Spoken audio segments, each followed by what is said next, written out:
आज फिक्र की शुरुआत यू टर्न प्रेसिडेंट से करते हैं। जानते हैं आप सब लोग कौन है ये? सुपर पावर देश अमेरिका के राष्ट्रपति डोनाल्ड ट्रंप, जो हर बड़े वादे, हर बड़े मुद्दे पर मुकर जाते हैं और फिर अपने ही वादे पर बिना देरी किए पलट जाते हैं, या कहें कि 2 हफ्ते का समय मांगकर दोस्तों और दुश्मनों दोनों को गफलत में छोड़ देते हैं और खुद भी भारी कंफ्यूजन में नजर आते हैं। इस बार ट्रंप का नया पलट जाना इजराइल ईरान युद्ध में साफ दिखाई दे रहा है। ट्रंप के तेवरों से कल तक यही लग रहा था कि अमेरिका इस जंग में कभी भी शामिल हो सकता है। 48 घंटे 72 घंटे का अल्टीमेटम दिया जा रहा था। नेतन्याहू अमेरिका से मदद की आस लगाए बैठे थे। ट्रंप ने 3 दिन से सिचुएशन रूम में हाई लेवल बैठकें की। इजराइल की उम्मीदें और जाग गई, लेकिन अब ट्रंप बैकफुट पर है, क्योंकि उन्होंने नेतन्याहू की उम्मीदों पर पानी फेरते हुए कह दिया है, रुको जरा 2 हफ्ते का सब्र करो।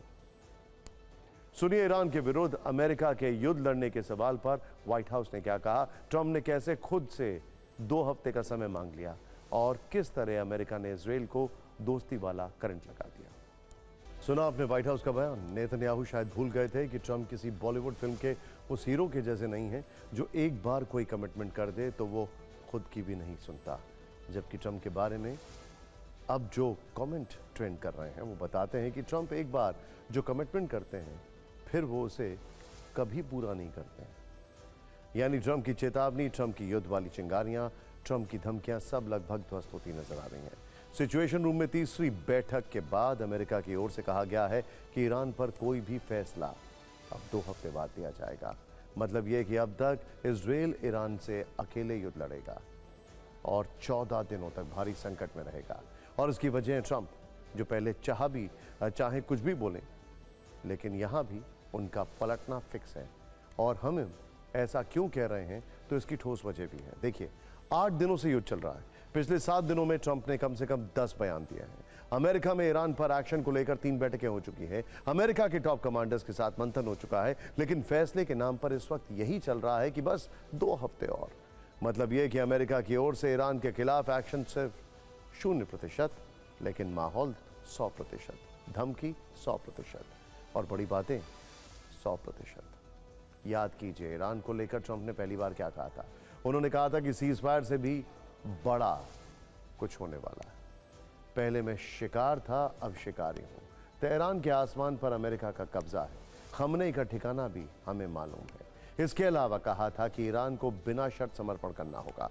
अब ईरान से बात नहीं होगी, ईरान को परमाणु हथियार नहीं बनाने देंगे। लेकिन यह सिर्फ ट्रंप की जुबानी फायरिंग थी। एक्शन के नाम पर अब क्या हो रहा है, यही कि वो अब कह रहे हैं कि 2 हफ्ते और सोच लेता।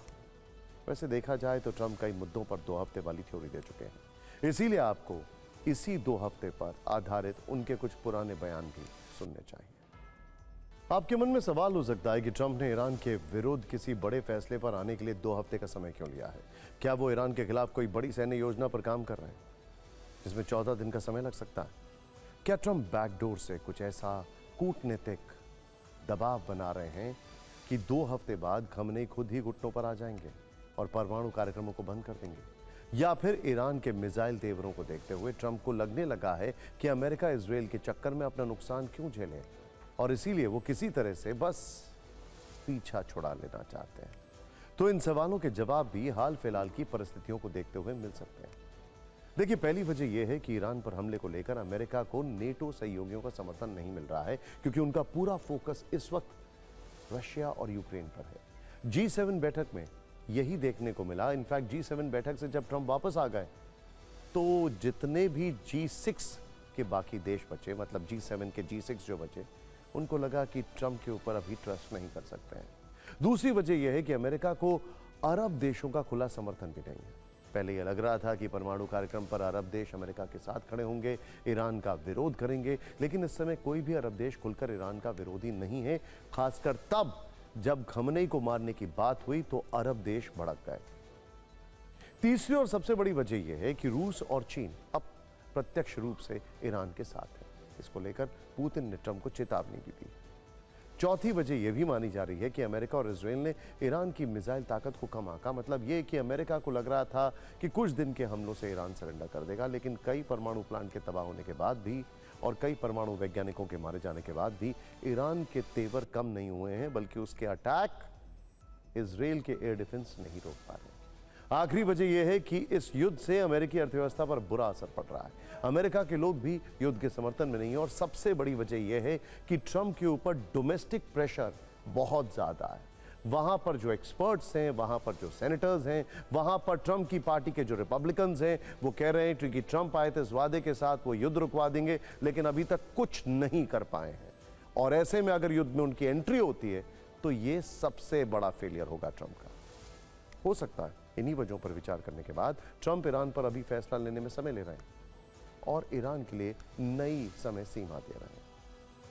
हमने अभी 14 दिनों के लिए ट्रंप के युद्ध से पीछे हटने की जो 5 वजह समझी हैं, उनमें एक ईरान के तेवर वाली बात भी बताई है। युद्ध के 8वें दिन ईरान इजराइल पर मिसाइलों की बारिश कर रहा है और वो अमेरिका को लगातार धमकी भी दे रहा है कि अगर अमेरिका ने उस पर हमला किया तो पश्चिमी एशिया में बने अमेरिकी सैन्य बेस उसका आसान टारगेट होंगे। ईरान की यह धमकी खोखली नहीं है, शायद ये बात अमेरिका भी समझता है।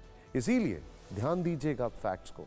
इसीलिए आज कतर से एक सैटेलाइट तस्वीर भी दुनिया के सामने आई जिसमें साफ दिखा कि ईरान की धमकियों की वजह से ही अमेरिका ने यहां के अपने बेस से 40 फाइटर जेट हटा लिए हैं। उसको डर लग रहा है कहीं उसका वो हाल ना हो जो रशिया का हुआ था।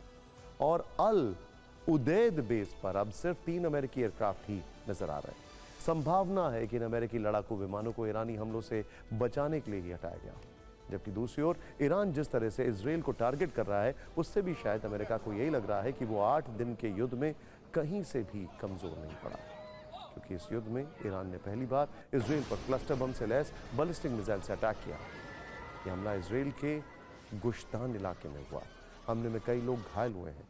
क्लस्टर बम एक ऐसा हथियार होता है जो हवा में फटता है और उसमें से कई छोटे छोटे बम या बॉम्बलेट्स एक बड़े इलाके में बिखर जाते हैं। ये एक बम 8 से 12 किलोमीटर के इलाके में तबाही मचा सकता है। जब ये छोटे छोटे बम जमीन पर गिरते हैं तो विस्फोट से भारी तबाही होती है, बल्कि बड़ी बात यह है कि कई बार ये कई दिनों तक फटते रहते हैं अगर इनमें गिरने के बाद एक्सप्लोजन नहीं होता। तो ऐसे में जो आसपास लोग रहते हैं उनके लिए और ज्यादा नुकसान।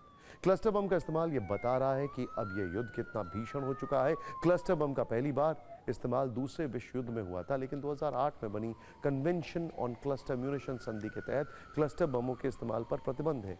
इंटरेस्टिंगली आरोप लग रहे थे कि गाजा में इजराइल ने इसका इस्तेमाल किया। इसके अलावा ईरान के टारगेट पर इजराइल की सबसे बड़ा न्यूक्लियर प्लांट डिमोना भी है। डिमोना परमाणु ठिकाने पर ईरान 3 दिन से नॉन स्टॉप हमले कर रहा है। ये सायरन जो है ये वहीं का है। इजराइल का सबसे बड़ा परमाणु प्लांट तबाह करना ये टारगेट है ईरान का। खैर, ईरान ने इजरायली लोगों से तुरंत डिमोना खाली करने को कह दिया। ईरानी हमलों को अमेरिका का 3rd एयर डिफेंस सिस्टम रोकने में नाकाम रहा। खैर, ईरान के इन खतरनाक हमलों से इजराइल में भारी तबाही हुई है। हमलों के बीच खतरे इस हमलों को कवर करने के लिए पहुंचे हमारे सहयोगी मनीष झा की ग्राउंड रिपोर्ट।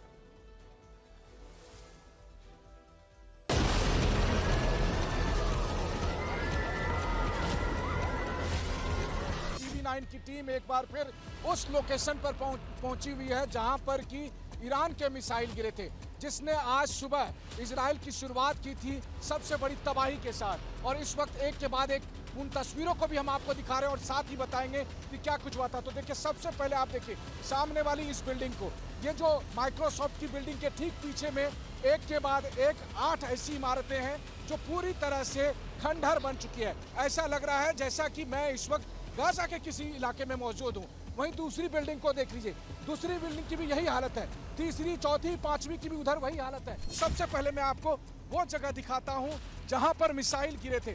यहाँ पर गिरा था मिसाइल, जिसके गड्ढे को आप दिखा रहे थे और इस वक्त उसी गड्ढे को भरा गया है। आप देखिए, ये जो आप एरिया देख रहे हैं कितना बड़ा गड्ढा है। मैं इसको जस्ट केवल एक राउंड लगाता हूँ तो आप देखिए इतना बड़ा गड्ढा यहाँ पर बन गया था। जब मिसाइल यहाँ पर गिरी थी तो इतना बड़ा गड्ढा हो गया था। जब यहाँ पर मिसाइल गिरी उसका इम्पैक्ट ये हुआ कि सामने की ये बिल्डिंग थी, दूसरी बिल्डिंग, तीसरी बिल्डिंग, चौथी बिल्डिंग, इस तरह से एक रो में यहाँ पर 8 बिल्डिंग है जो बुरी तरह से क्षतिग्रस्त हुई है।